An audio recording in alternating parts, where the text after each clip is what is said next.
Have you ever seen those paintings from the Renaissance that absolutely glow? It's like they're illuminating off the canvas. They're captivating on every level and they're just extraordinary even in person. Most oil paintings from that time have underpaintings. This is where you establish the values before you even touch color. You put down your shadows and you wipe away your highlights, and you then put your color on top as a glazing to create this luminescent figure. It's awesome. I was so drawn to the results of that technique that I really wanted to try my hand at it with watercolor and gouache. So that's what we're going to be doing today in the studio. Welcome to my channel. There are a few different ways to create an underpainting for watercolor or gouache. You could use graphite, colored pencil, chalk pastel, watercolor, or gouache. I'll be testing out the majority of them, and we're going to be using a still life. Let's use a lime! For our first test, we are using a watercolor underpainting. I'm just applying gray, creating those values with shadows and highlights, all monochromatic. I'm doing this on 300-pound watercolor paper, cold press, and keeping it real simple, allowing that to dry fully before I add any gouache on top. Here I'm just applying yellow gouache, doing a really simple glaze, probably half and half water, half and half gouache. Gonna put that yellow down and then some green, and gonna just mix that kind of on top of this watercolor painting.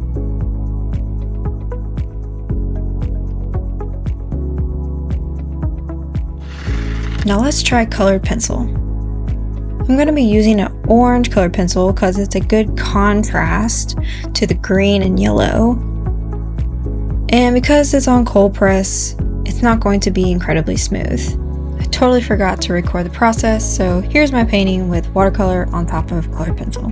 Next, I'm using graphite, just a regular pencil, maybe a 2B, and blending that in as best as I can on a 300-pound watercolor paper. But once again, not the best, and I'm using watercolor on top of this graphite. And next, we are going to be applying gouache as our underpainting. I'm doing a blue, kind of like that gray. And I'm blotting out those highlights, adding in those shadows. Letting this dry fully before I add my glaze of gouache on top.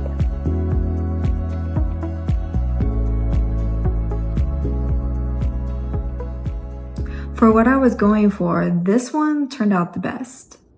I applied watercolor down first and then did the gouache glazing on top. Now let's take this a step further and actually apply it to a subject that I love.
This one turned out really cool. Takeaways on this one is that the red was a really cool choice. The illumination was excellent. The white gouache was surprising because it creates this softness that was unexpected. The blue, however, started to kind of like granulate and just like mix up, so that was not cool. I did a second layer and that just kind of made it worse.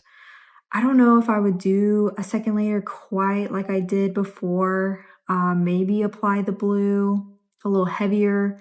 Something that I wanted that didn't happen was I wanted the red to be more purple. because color theory, right?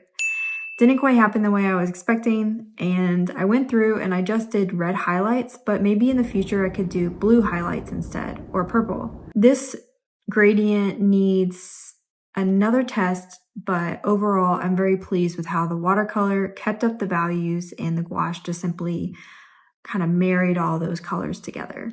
Thanks for joining me in my studio, and in the meantime, stay curious and keep creating.